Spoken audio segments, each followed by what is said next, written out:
All in agreement? All right.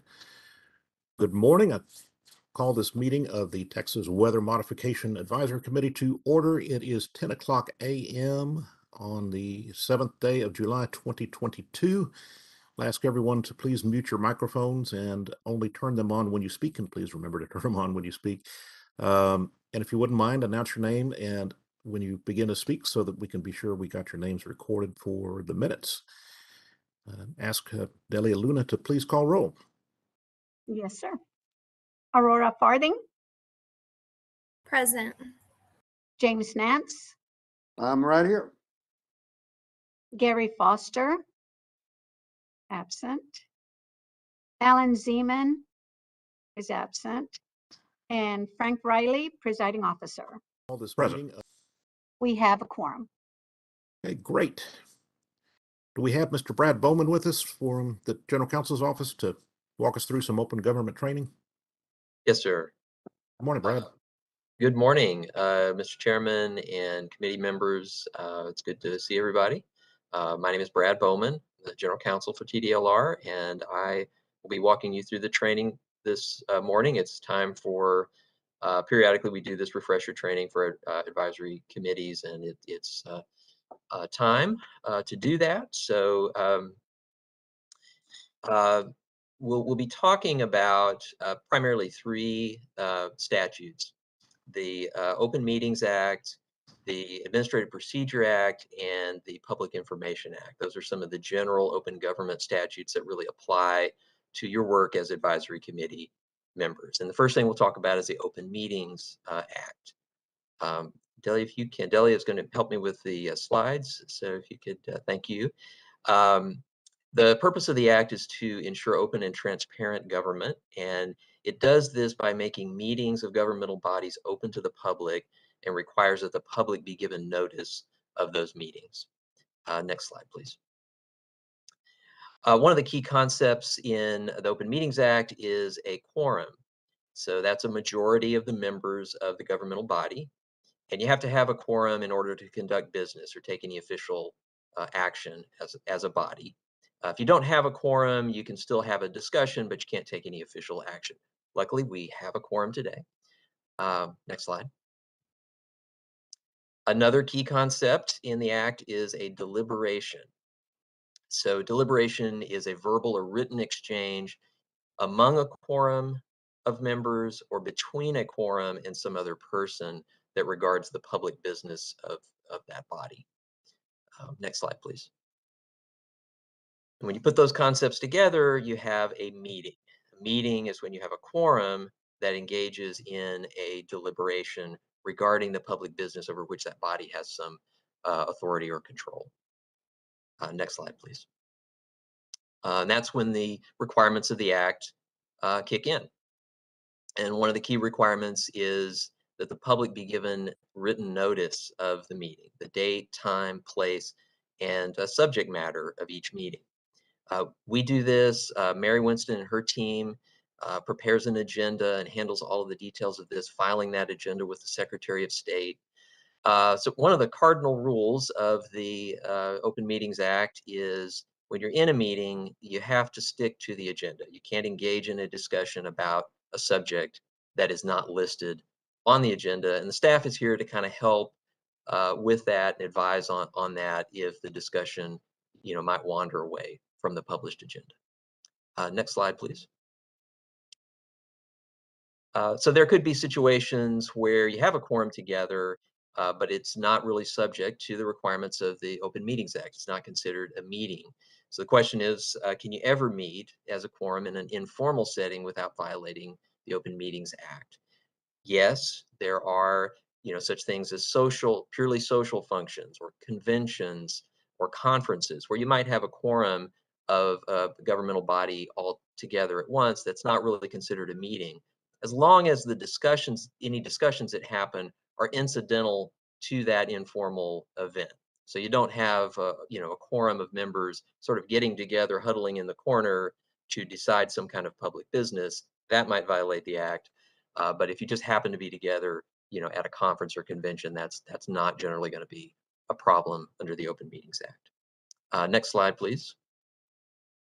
Okay, so some key points to remember. Just be aware of any situation outside of a properly noticed meeting like this one, where you have a quorum that is together or online engaged in some kind of discussion that may trigger the requirements of the Open Meetings Act. So you have to be careful and be aware of those situations. Don't engage in any substantive conversations related to agency business, advisory committee business when you do have a quorum together in an informal situation like that. And then beware the walking quorum, the dreaded walking quorum. Next slide, please. A walking quorum is where you have fewer than a quorum of members who engage in a discussion about the business of that body, but then they communicate those discussions to other members so that ultimately you have a quorum that's engaged in the discussion of that matter, just not all at the same time. That's called a walking quorum. And that does trigger the requirements of the Open Meetings Act. That's considered a meeting under the Open Meetings Act, so you want to be careful of that. Next slide, please. So for example, if you have a 5-member advisory board like this one, 2 members engage in a discussion over the phone or email about a particular matter that's coming before the advisory board. That's not in itself a violation of the Open Meetings Act. But then one of the board members forwards that exchange to another member. Now you have 3 members, you have a quorum, majority of those members that have engaged in that discussion, not all at the same time, but in a walking quorum. So that's something to be aware of and watch out for. Next slide, please. And walking quorums can occur through any kind of medium, conference calls, video conferences. Obviously, in this age of the video conferences being very common now, hallway discussions in a posted meeting. If you have a sort of a sidebar conversation, that could trigger the Open Meetings Act. Emails, text messages, and other technologies. Social media is kind of a new frontier in open meetings law. And so you want to be aware of those situations where you might have a quorum of members that would be engaged in a particular forum on in a particular platform, and be careful about having any substantive discussions about committee business. Next slide, please. Okay, to avoid a walking quorum, here's some best practices. You shouldn't meet in small groups and discuss committee business and then communicate those discussions to other members. That's the walking quorum problem. You shouldn't send emails or text messages to a quorum, even if you do that individually. That can trigger the Open Meetings Act. Creating posts on social media or where about agency business where there's a likelihood that a quorum might participate in that discussion. And then asking members on an individual basis about their opinion on a particular issue that might come before the committee. That's called polling. It's kind of a variation of the walking quorum, so you want to avoid that. Next slide, please. Okay, so when you're in an open session, here's some guidelines for that. Again, the primary rule is to stick to the posted agenda. So make sure that your discussions stay within the specific items that are listed on your agenda. And during public comment, members of the public can speak about any item, whether it's on the agenda or not, and that's okay under the Open Meetings Act. But the members can't engage in a discussion about that. So you can't ask questions or engage in a substantive discussion with that person about a matter that's not on the agenda. What you can do is if an issue comes up that you want to discuss, you can discuss having that on placing that on a future agenda, and the staff will assist you with that. Next slide, please. Okay, some best practices. Again, limit discussion to the items on the agenda, and avoid allowing those discussions to kind of wander off into areas that aren't really part of that agenda item.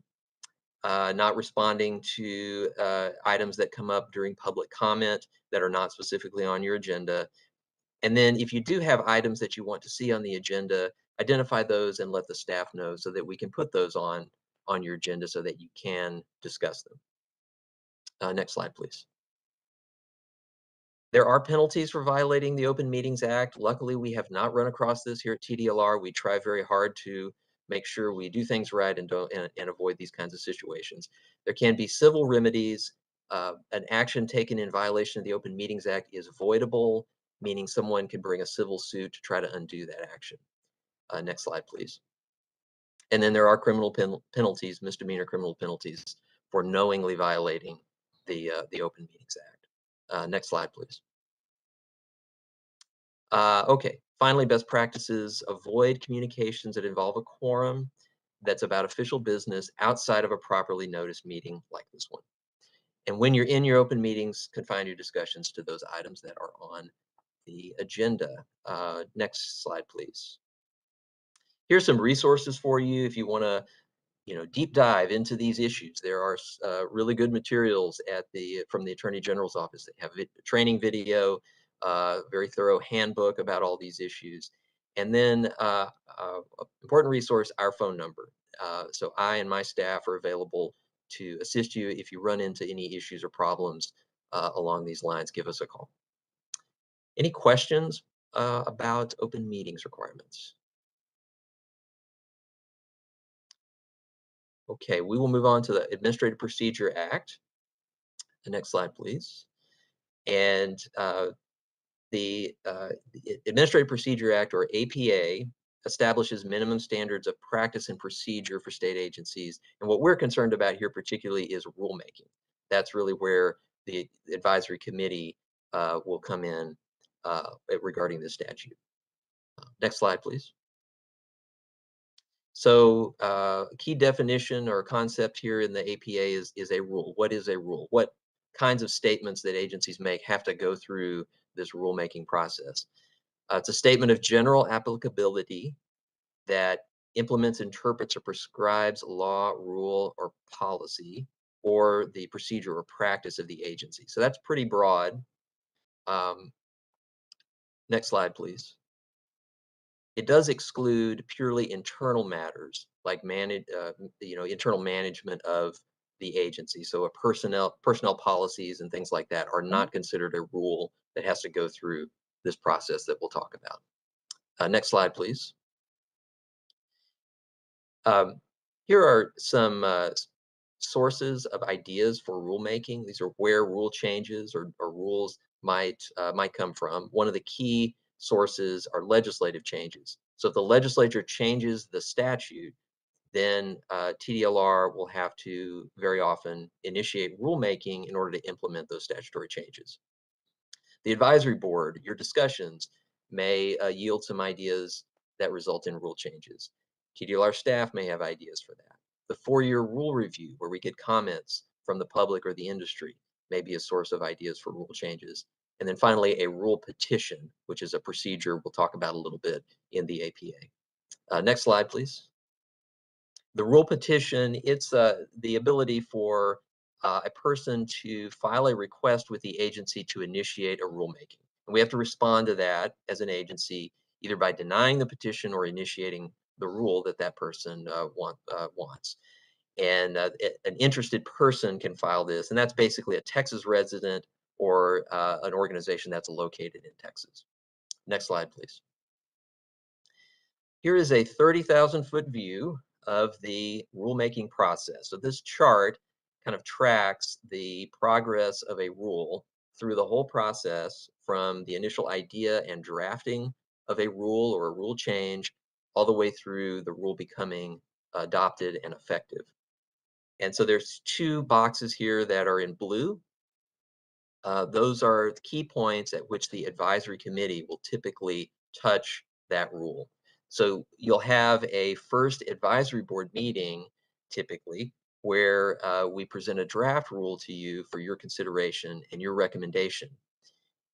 If the advisory committee is agreeable to that, pending any changes or discussion with the committee, we will then publish that rule as a proposed rule in the Texas Register. That's the formal public notice of a proposed rule. And then the public has 30 days to comment on that rule, submit comments. And then we will usually bring that rule back to the advisory committee along with all of the public comments for your final recommendation to the commission before it goes to them for final adoption. And our commission, the 7-member commission that heads the agency, has final authority to adopt all rules for the agency. Next slide, please. I won't go into the details of this process, but every 4 years we have to do a rule review. So we're supposed to look at all of the rules for our agency, and we have a schedule for that. So every program is on a 4-year schedule, and see if those rules still are valid, if there's any changes that are needed, and we publish a notice in the Texas Register to get public comment on that.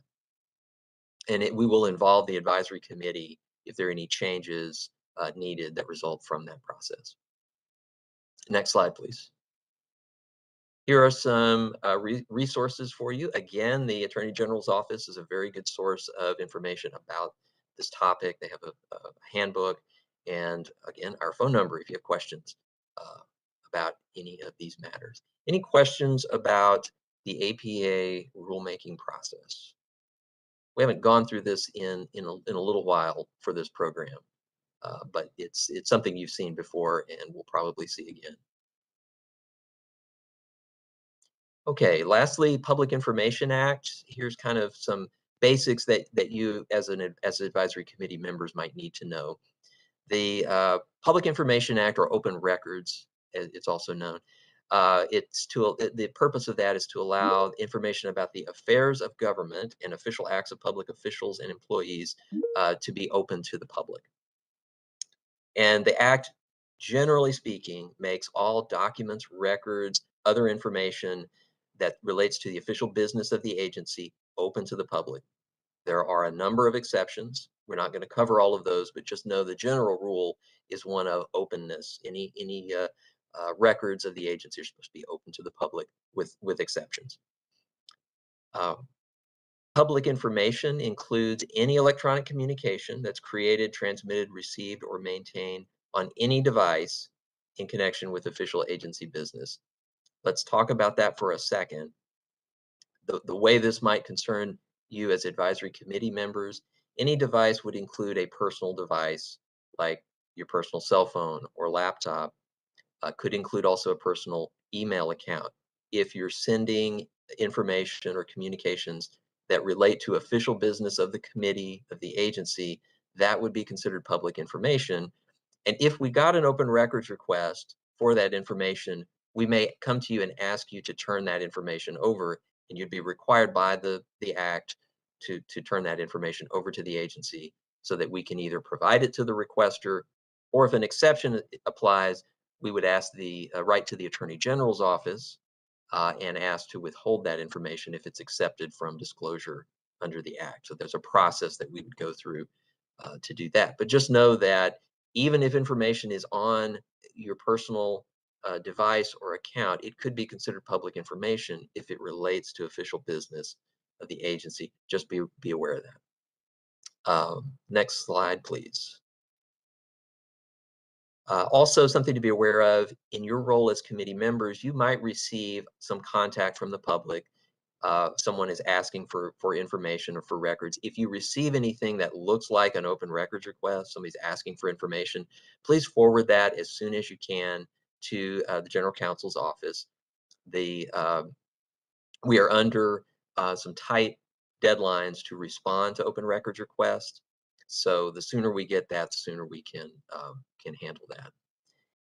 And again, just be aware, if we receive an open records request and we think you might have information that's responsive, we may come to you and ask you to turn over any records or documents that you may have that's responsive, public information that's responsive to that. So just be aware of that, and please work with us and be responsive to that if we do contact you. We have to respond promptly to all open records requests, and with generally no later than 10 business days after we receive the request. And finally, we cannot ask someone why they want the information. We can only ask for clarification if it's unclear what they're asking for. Next slide, please. Here's a list of some common exceptions to the Public Information Acts, and this is generally personal information of individuals that we cannot provide. It's considered confidential, so we would have to redact information like this in any response to an open records request. Next slide, please. And finally, here are some resources to learn more about the Public Information Act. Again, the Attorney General's office is the primary source. And then there's our phone number, also our open records policy on our website. And we have now a online open records portal that makes it easier for people to submit requests and for us to respond to them through that online portal. That's available on our website. Any questions, committee members, about either Public Information Act or any of the things that we've talked about?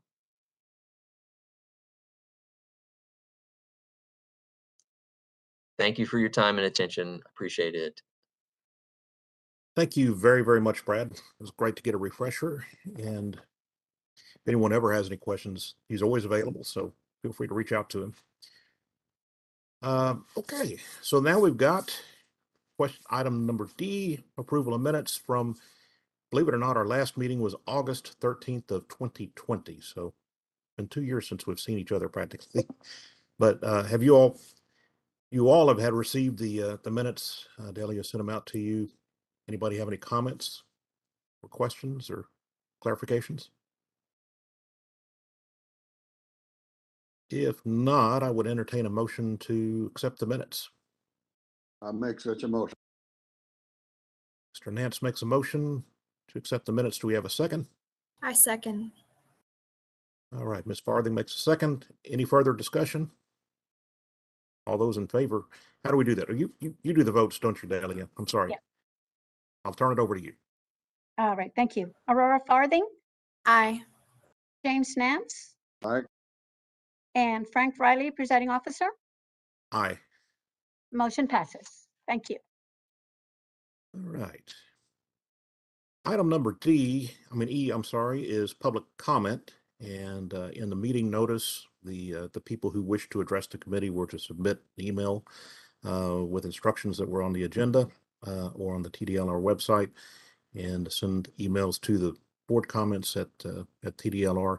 We received several comments from the public, and they have been received by the advisory committee and presumably reviewed. The staff is taking a look at them and will respond to them if appropriate to do so.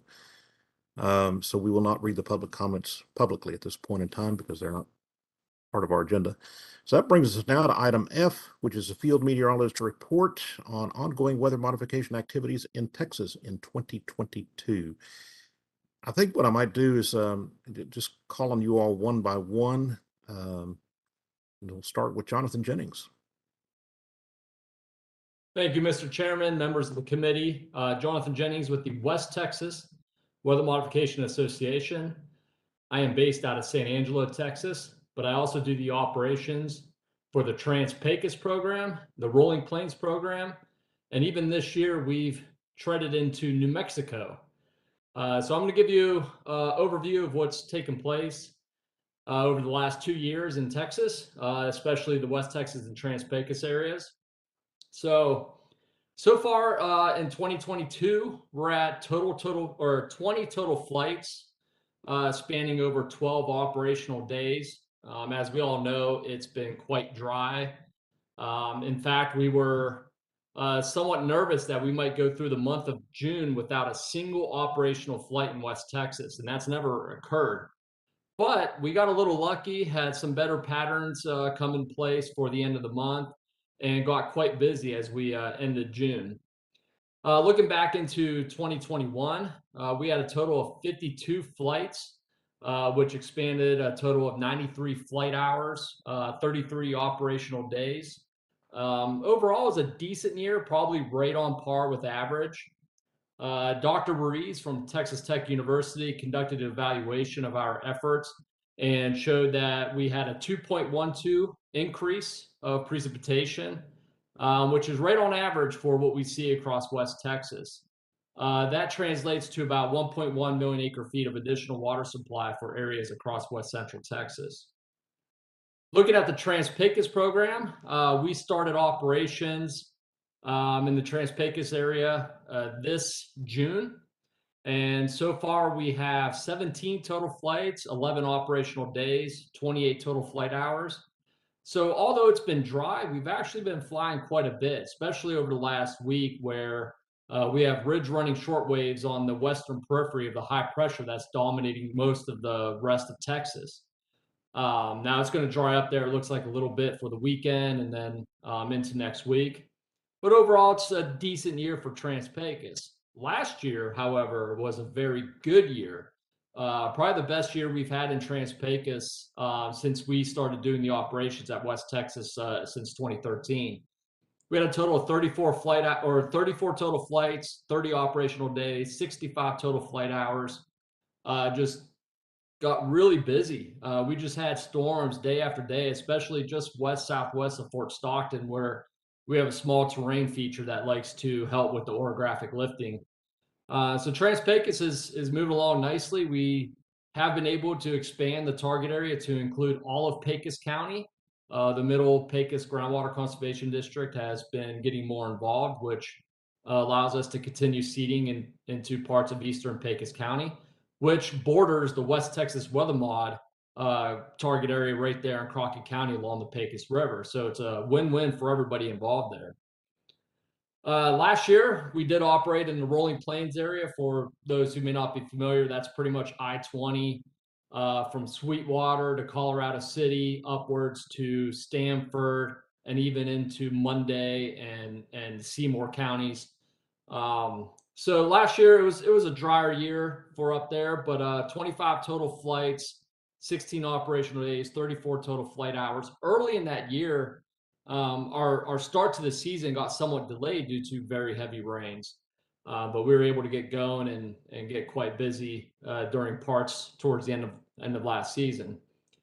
The season has yet to begin for the Rolling Plains program. We do have a start date, I think, of next Wednesday.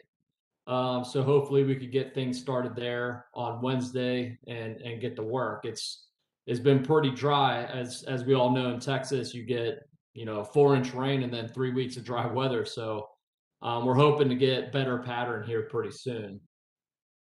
But that's been what's going on operationally in Texas. I did want to touch base a little bit on the New Mexico program, although this isn't really state business, but some of the storms do move into Texas. But we've been seeding across parts of southeast New Mexico in Roosevelt, Lee counties, westward to Chaves and Eddy counties.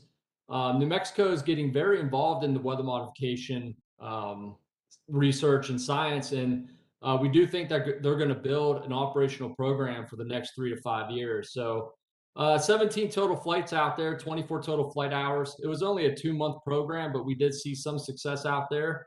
So we're quite happy with how things are moving along in New Mexico, and we'll just see where that goes over the next year or so. One of the biggest challenges we had during the off season is since 2004, the Texas programs have purchased radar feed from WDT, which then got sold to a company called DTN. And that radar feed ingests into our software program called Titan. Now, this program is very valuable to weather modification because we're able to isolate and track single cell thunderstorms, which is great for an operational sense, but also very great for evaluation. It's the only way we're able to look at seeded clouds, take those parameters and compare them to unseeded clouds, which is the basis of our evaluation over the last 15, 20 years. So DTN told us that we were no longer going to be receiving the radar feed, which was going to be an issue. However, I've been working with a research scientist out of NCAR in Boulder, Colorado. He's actually the developer of that software program. And over the last 2 to 3 years, we've been working on a new version of Titan, which utilizes radar feed for free from the Amazon web servers. So working together, he and I were able to get all 3 Texas Titan machines transferred over to the AWS servers, and we're able to pull the radar feed for free now. And this should be a non-issue for the foreseeable future. But if we were unable to do that, we would be hurting for the evaluation. A couple of things to touch on also is we've been quite busy with the media. Corey Clay from the Panhandle might touch base on what he's had to deal with Hearst Media Group. But tomorrow we actually have a group coming out from Vox, VOX Media. I guess they have a big following on YouTube, and they're going to do what they say, a very technical discussion on weather modification, and they want to get really into the science of how things work. So we're looking forward to that. And then the Farm Journal interviewed me and a couple of our other of our folks that are involved. Looks like a story in the Farm Journal is going to be coming out on weather modification. But it's been a busy couple of years for us. I'm glad to finally be able to report some of this activity to the committee. And I'll open it up to questions. Thank you. Thank you, Jonathan. I really appreciate it. I have one quick question, which is the New Mexico cloud seeding, does that ultimately end up in the Pecos, or where does that watershed wise, or does it just stay in New Mexico? Well, the goal of that program is to create rainfall for the farming community. We're a little too far east to be in the recharge zone of the Pecos or the watershed of the Pecos. However, when we get further west towards like the Roswell area, we do have some impacts out there. But that is part of the thinking for future projects, is focusing on the watershed of the Pecos, which would bring quite a bit of value to Texas. Definitely. Anyone else have questions? Well, thanks, Jonathan. It's good to see you, and excellent work with respect to that radar feed. Thank you. I'll tell you what, that was some stressful times for sure, but we worked through it, and now we're set for hopefully another decade down the road with no issues.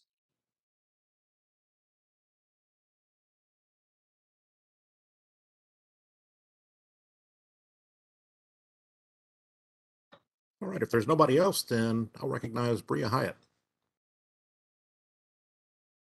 Good morning, everyone. My name is Bria Hyatt. I am the new meteorologist for the South Texas Weather Modification Program.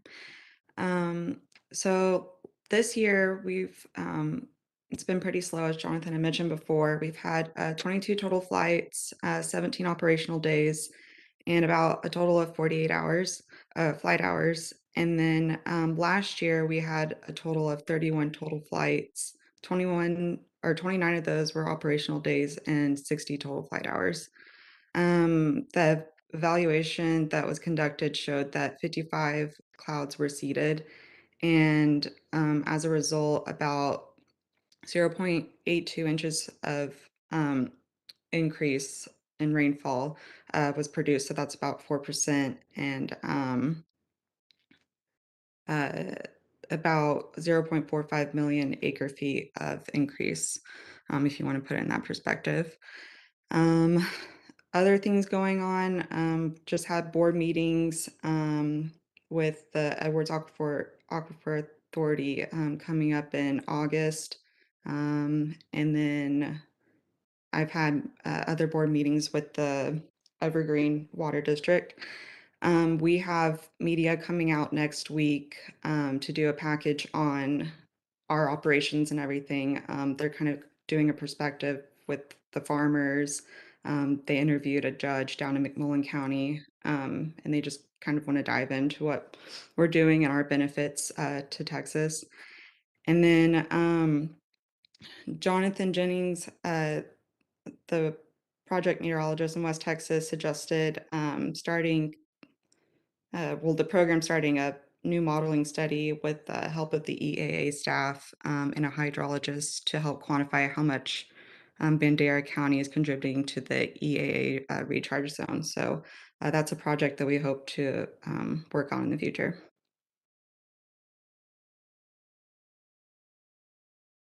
Very good.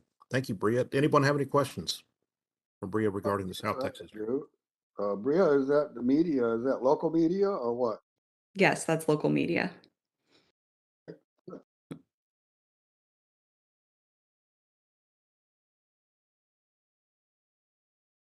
All right. Well, thanks again, Bria. And how about Corey Clay? Good morning, everyone. I'm Corey Clay. I'm the meteorologist at Panhandle Groundwater Conservation District. We are based in White Deer, which is just east of Amarillo. First, I'll go over last year's results. We had 27 flights. Those included 11 operational days with 31 flight hours. The evaluation from Archie showed 18 seated clouds with a 1.09 inch increase that equated about 10%, with 396,000 acre feet increase. We would have seeded more clouds, but we had quite a bit of heavy rain the first couple days of July, so we actually had to suspend operations for 3 weeks.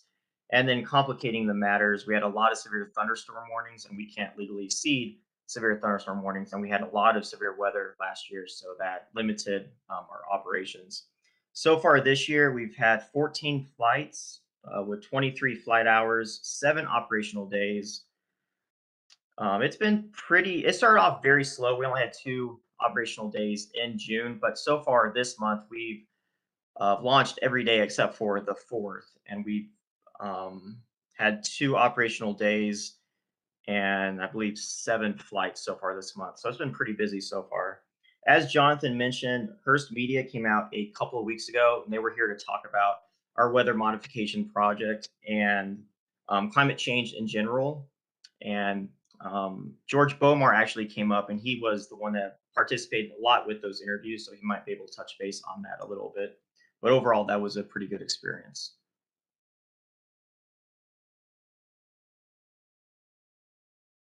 Very good. Thank you, Corey. Did anybody have any questions for Mr. Clay?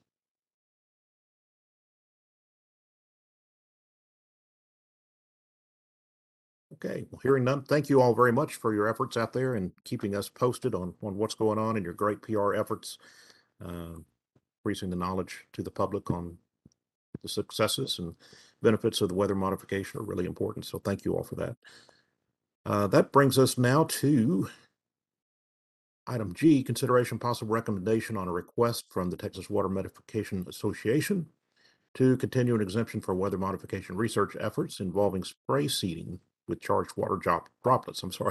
And we got George Bomar with us. Welcome, George. Good morning. Thank you, Mr. Chairman and members of the committee. It's great to see you again. It's been a long 2 years since we were last together. I'm George Bomar, and I'm representing the Texas Weather Modification Association. 5 years ago, in 2017, the state association launched a new research initiative using what we believe to be a new and even more effective seeding agent. It's called electrostatically charged water droplets. They are dispensed from an aircraft, much as the conventional glaciogenic and hygroscopic material. We were using in 2017 an ag wagon that was provided by the U.S. Department of Agriculture. And in collaborating with Dr. Dan Martin over in College Station, he's with the USDA's Agricultural Research Service. We were able to do a number of missions where we use these charged water droplets. Unfortunately, we sustained some damage to the airplane, and because of the lack of funding, we were not able to pick up and get any additional cases in 2018 or beyond. And so here we are in 2022 with some new money. Last summer, the 3 of us, John Jennings, Dan Martin, and I, applied for a grant from the USDA and its ARS-X program. We were among dozens of applicants for 3 awards, each award worth $100,000. And we put together a short 2-minute elevator pitch, and then later a much more extensive pitch with much additional information about seeding with charged water droplets. We made those presentations before a panel of judges, scientists within USDA from all across the country. We competed with all of these other groups in trying to get one of these 3 grants. And wouldn't you know, we were a winner of one of those. And so here we are back with $100,000 We're going to deploy a air tractor. It's going to be based out of Cayenosa in West Texas. Hopefully, we'll be able to add many more cases to the limited number that we were able to get in 2017. Now, weather modification rules at TDLR state that a cloud seeding research effort involving a federal agency qualifies for an exemption from the permitting process. We don't have to publish. We don't have to provide affidavits that the public has been notified, and we're not limited in where we can operate. We can go anywhere in Texas, seeding clouds that become available as candidates for seeding with this new technique. 3 months ago, we submitted a request in writing to TDLR for renewal of that exemption that was given to us in 2017. And we are today asking for that renewal to be approved. Again, as in 2017, we have a federal agency involved, the USDA, and that same agency is the funding source for the money that we're going to be spending to do these additional case studies this summer in Texas. And I'm happy to answer any questions that any of you may have. Anybody have any questions for Mr. Bomar? Well, I just have a comment. I'm really excited about this program. I was really disappointed when it came to an end. So I am very supportive of your efforts, and I am very pleased to hear that news. If I may add, the three of us are working on another grant application that we're going to be submitting later this month in hopes that we can get more money to operate next year. That is wonderful news. Way to go, George. You guys know how to win. Congratulations. Thank you. Well, if we have no more questions for George, thank you very much for joining us today. It's good to see you. You know, you and I and Brad, I think, grew beards during all of this time, and Jonathan cut all of his hair off. So I don't know, it's kind of fun to watch everybody see the changes. It's great to be with you. Do you need a motion to approve his request, or what exactly do we need to do? This is Brad Bowman. Yes. Yes, Yeah, we do. Mr. Chairman, a motion to recommend to the department to approve this exemption, if that's the will of the committee. So I will entertain such a motion. I do so move. All right, we got I'll a second? the motion. All right, Delia? Yes, sir. Aurora Farthing, Aye. James Nance. Aye. And presiding officer Frank Riley. Aye. Motion passes. All right, thank you all very much. Brings us to our next item, which is hearing from Dr. Dan Martin from USDA. Welcome, Dr. Martin. Great. Thank you very much, Mr. Chairman and committee members. Thank you for having us here this morning. So it is really good news that George has expressed to you already about the competition last year. The other thing that you may not directly tie into this is the support from USDA administration at the highest levels for this project and the effort that we are undertaking both in 2017 and this year as well. And so that's just, it just shows that we're heading in the right direction. And basically this competition is really about high risk, high reward types of projects, being able to fund those through USDA at levels where they might otherwise not be funded.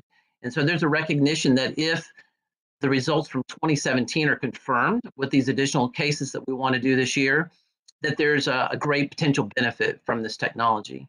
So congrats to everyone involved, really. And it takes the whole team. And that's one of the reasons that we're successful and winning this competition is because of the team that we have behind us. and that's George and Jonathan and Craig and Archie and the whole team really. So I appreciate all the help there. And our goal really is to add another 30 or 40 cases of cloud seeding and with the electrostatic technology this year to build that database and give us additional confidence that can be accepted by the scientific community when we write up our manuscript for peer review. So anyway, so that's that. But in addition, there's a lot that's happened over the last 2 years since we last met. One of the things is the patent for the technology was actually finalized in September of last year. We had brought that before the group a couple of years ago that it was in process, and that actually came through last fall and was finalized. So that's really good news, and we're working with a couple commercial entities to transfer that technology and commercialize the technology and move it out of the laboratory into the field. So the other part is our summer project. We have, as John mentioned earlier, we've had limited opportunities this year to do any of the cloud seeding for the research, but hopefully there'll be the contracts that have already been awarded for the aerial applicator to work with us, and for John and his group to oversee the operation, sending the planes, and then for Archie to do the analysis of the data. So all that is in place, and we just need more opportunities really to get out there and do some of the research. So so that's where that stands. And then the other option that we have for this next year it's called the ARSX 2022 Innovation Competition, is we're going to look at the technology for hail suppression. George mentioned a little bit of it before, but that's really our next focus, is looking at the technology for its ability to suppress hail. So anyway, bright future, I think, for the technology, but many different aspects that we still need to explore. Are there any questions that you guys might have at this time? Anybody? I guess not. Thank you, Thanks Dr. for having Martin. me on. Appreciate you. Appreciate all your contributions to the weather modification science in Texas. Thank you. You bet. All right, that brings us to item I, consideration and possible recommendations on applications for renewal of tentatively approved weather modification permits.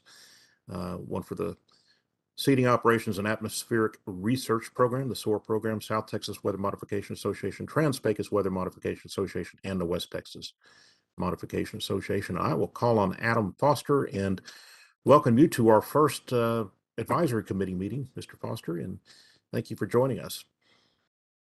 Thank you, Chairman and members of the committee. Again, I'm Adam Foster. I'm new to the program. I'm actually a hydrologist in the water well program, but I have taken over kind of administrative duties for weather modification. So I'm very happy to be here. In the past year, I've learned a whole lot, and I'm very excited about taking this over. The first item that I want to talk about is the consideration of the tentatively approved weather permits. Again, Chairman already discussed the 4 that were up for it. The 4 permits are all renewals, so there's no new permits. The Seeding Operations, the Trans-Pecos Weather Modification Association, and the West Texas Weather Modification Association were all recently, and the South Texas Weather Modification Association permit was done last year. It's the only one that's actually was given the permit. The reason that was given the permit was because of COVID, and we made a decision at TDLR to go ahead and tentatively approved it. So they actually got a permit. We did find a discrepancy in the permit recently, so we're going to be reissuing the permit with the correct information. But again, as soon as if y'all approve them, we'll go ahead and send those out and officially have the permits. I'm terribly sorry, but I have to go answer my door real quick. I'll be back in 2 seconds. No worries. It's okay. I'm being swarmed by a bee right now. So Y'all gonna be thinking of some really, really tough questions for him. See if we can stump him. This is just part of the new reality. That was quick. Okay, I'm so sorry. Somebody kept knocking on my door, so I thought maybe it was an emergency and somebody just wanted to cut my yard. So sorry about that. Okay, where was I? So we have the 4 permits. All the information is given to you in the packet. So really, everything was fine.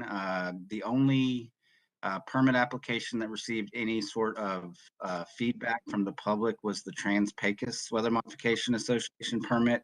And we received 7 meeting requests, and so that didn't meet the 25 threshold to actually hold a public meeting.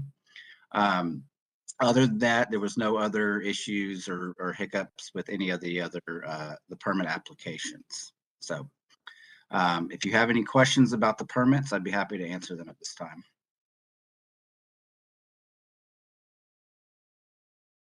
Hearing no questions, I told him to think of something to really stump you while you were gone, but I was waiting for you, Frank. Like, why didn't you think of something good?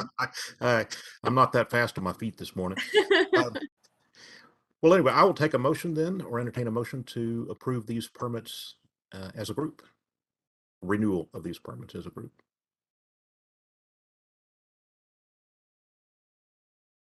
I move that we renew these permits as a group.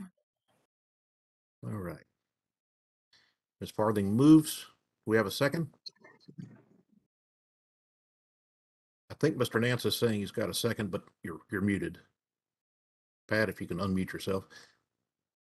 How about that? Second. Here we go. I second the motion. All right. We have a motion and a second. Any further discussion? If not, let Ms. Luna call roll.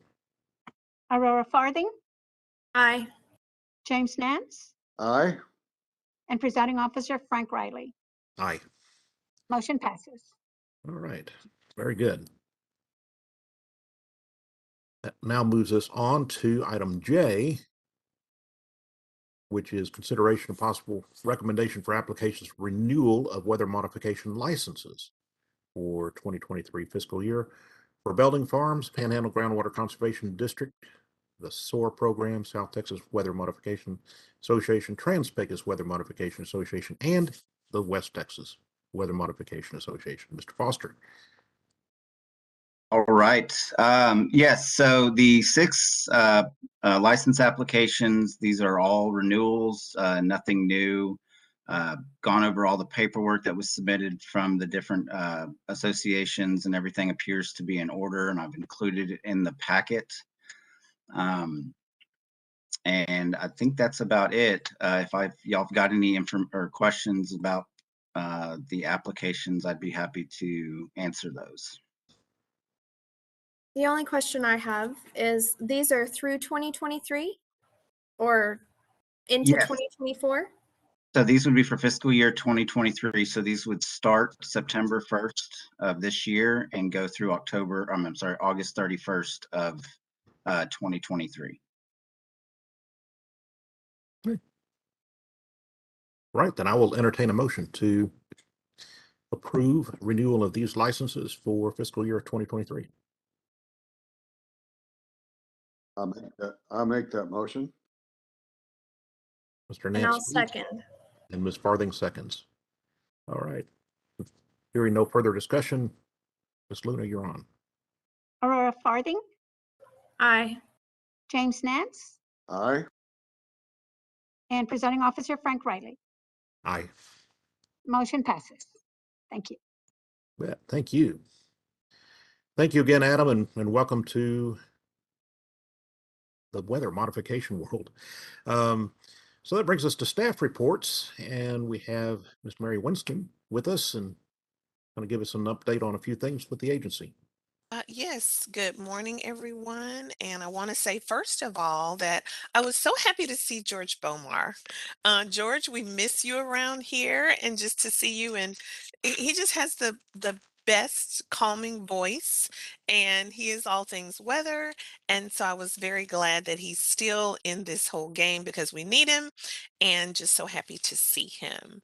So, executive office update for today, personnel update. So, we haven't met in a while, and we've had a few changes since you've been gone. We've actually had a lot of changes.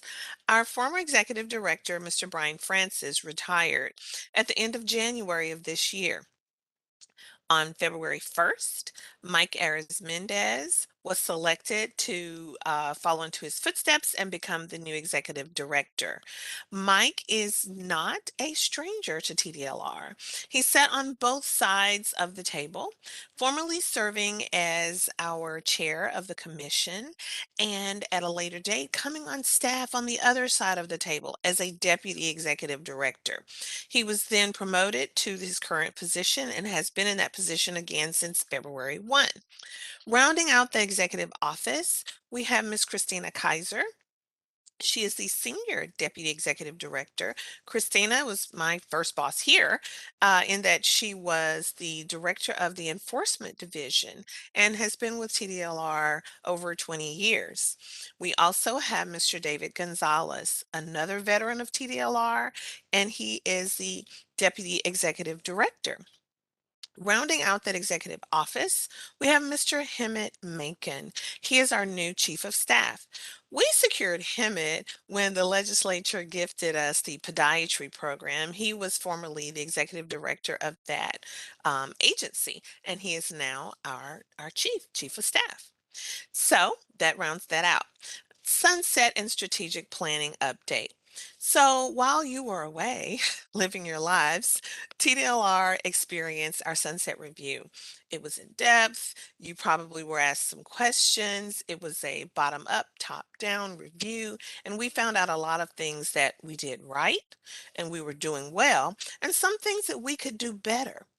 And Christina Kaiser, Senior Deputy Executive Director, is handling the implementation of those findings. But guess what? We got the highest score available, which was to be continued for 12 additional years before another review. These reviews are conducted to see if a state agency is still viable, if it's still useful, if it still does a good job, and if it does a job that needs improvement. TDLR was given a thumbs up, even though we were also given a lot of additional work to do. We were happy to really get it because we do want to do things well. Strategic planning update. During COVID, we were not able to, and we still have COVID. COVID is just part of our everyday now, and we're learning to better deal with it. During the onset of the pandemic, we weren't able to handle our strategic planning as we normally did. We're one of the few state agencies, actually the only one that I'm aware of, that actually goes out to the public and conducts seminars or informational workshops in different cities around the state. We really try to go from El Paso to Lufkin and all points in between. But that was limited. And so what we did at that time was surveys, and we tried to reach out and have virtual workshops. So recently, things let up just a little bit for us to feel comfortable to get out there again. And we were able to hit several cities across Texas, have those personal meetings, and we were able to come up with our strategic plan. This plan is found on our website, and it's just a plan of action for the agency moving forward. It was turned in timely, and it's a good read. It's a little lengthy, but it's very interesting, and it really does tell you what we do, how we do it, and kind of why we do it. Finally, we have communication outreach statistics. This informal, um, I want to say doohickey, and it's not a word, but this informal sort of compilation that we have here lets us know if our website is meeting the needs of those who seek information pertaining to your program. So from January 1st to June 30th, this program received over 11,000 views, about 62 per day. Most are from a smartphone, which lets us know that they're on the go when they're receiving it, and secondly from a desktop computer, and just a couple from the tablet. Top reasons for visiting the site is to read the summary of rain enhancement operations in Texas, harvesting the Texas skies in 2022. This is a little different. Normally on these sorts of reports, the second top reason here is the first top reason, which is frequently asked questions. Then we have weather modification advisory committee questions, law and rules, and a map of rain enhancement projects in Texas. This just shows the uniqueness of this program. This wraps up my report, and if anyone has any questions, please let me know. Mary, the term endured sunset, that's that, but It's a anyway. little bit of a Freudian slip there, Yeah, presiding no, it's officer. fun. It's fun. All right. But I'm glad y'all survived and the agency did really well. And of course it's done very well. It's extremely well managed and run. So you all do a fantastic job. Anyone have any Thank you, questions sir. for Ms. Winston? Okay. Well then, thank you so much. Bring back Mr. Foster to give us an update on the regulatory program management report. Thank you, Chairman. Okay, so we've had some turnover in the weather modification program. Claire Satterwhite, who took over for George Bomar after he left, she was around for about a year, but she left in April of 2021. She moved to California, took a job with the U.S. Fish and Wildlife Service. Her passion was always in wildlife management, and so kudos to her for getting her dream job, and we wished her well in her endeavors. Again, I'm Adam Foster. I took over the program or administrative duties when Claire left. My background is in groundwater hydrology, specifically groundwater quality and geochemistry. But the whole weather modification industry and the science behind it is very interesting to me. So I'm very happy that I'm part of the program now, and I'm continuously learning about the different technologies and the permits and the programs around the state. I do want to call out Jonathan Jennings. He's been super helpful this past year in teaching me the ways of the program and the history behind it. He's been a great resource for me, so I definitely want to give a shout out to Jonathan. We also have Casey Stevens. She's also a hydrologist with the Water Well program. Her background is in water management. She started working for the Water Well program in February of 2022, and she's going to be assisting me in weather mod administrative duties. And she's also going to be going out in the state and visiting various permit holders and kind of, familiarize herself with the various programs. Outreach, staff attended the 2022 Weather Modification Association meeting down in Corpus Christi this past April. Originally, it was going to be Casey and myself both attending in person, and I actually came down with COVID at that time and couldn't attend the meeting in person. I was able to do it virtually, but like I said, Casey was able to do it in person, and I'll talk a little bit more about that in a second. The other part of outreach that we're doing with the program is in the next 3 to 6 months, we're going to try to make it by every different permit program holder or association around the state, kind of familiarize ourselves with not only the staff, but kind of just get our eyes on the operation, see their day-to-day dealings, and hopefully get a better understanding of what all goes on with the different programs. As far as the various projects around the state, I've included in the packets the contact information for the 6 permittees, including their mailing address, their contact information, and the contact information for the meteorologists that work for the different permit holders. Also included the modification permit dates. If you're looking at your permit or your packets right now, you can see that the next one up for renewal will be Belding Farms. The expiration date is 1/20 of 23. So we're going to try to get all that information or all the permit application, if they're wanting to renew their permit, available and have a meeting before that permit is due to expire. Again, we have 6 current licenses. They all expire on August 31st of this year. Next is I've included a program summary of the Weather Modification Association meeting in Corpus Christi. So again, I was not able to attend in person. I was able to attend virtually, but I wanted to include just the general outline of what the various talks were about. We had good representation from Texas. I heard there were a lot of members from the Texas Weather Model Association there, and Jonathan Jennings and Corey Clay both gave talks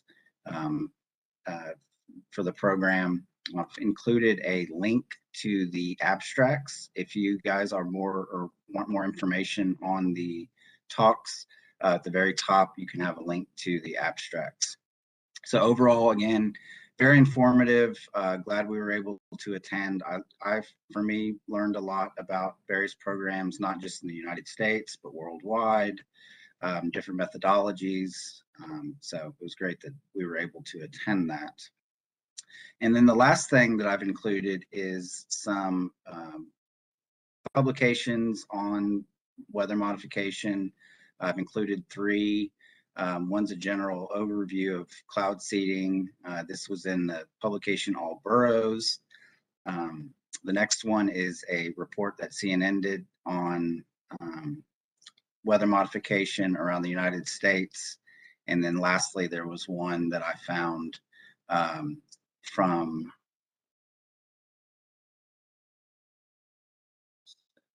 the New York Times. This was specific talking about the program over in Dubai and how they're using drones to do weather modification over there. So just wanted to give you kind of a summary of what's happening, what's in the news, and I'd be happy to answer any questions that you may have about the program highlights.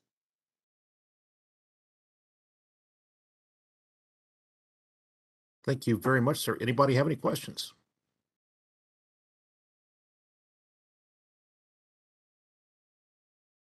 Hearing none, then thank you again so much, Adam, and again, welcome to the program. Anyone have any items for recommendations for agenda items for the next committee meeting? Other than those that Mr. Foster covered already for us. All right. The next item is item M, which is discussion, date, time, and location of the next committee meeting. Ms. Luna will reach out to you to check on dates at the time when it's appropriate for us to do this. I assume sometime before the end of the year so we can renew those permits that are expiring early 2023. But Thursdays, does it still work well for those of us that are here? Pat, Amanda? Yes. Okay, good. Well, Thursdays works well for me too. So, but staff may need to do a different date, and so they'll reach out to us and let us know. All right. Well, it's great to see everyone again, at least virtually, and good to see the program in great hands and still doing well. And thank you all for your attendance today and everything you all do for weather modification in the state of Texas and New Mexico now. So if we have nothing else, then we are adjourned at 11:09 a.m. Thank you all so much. We'll see you all soon.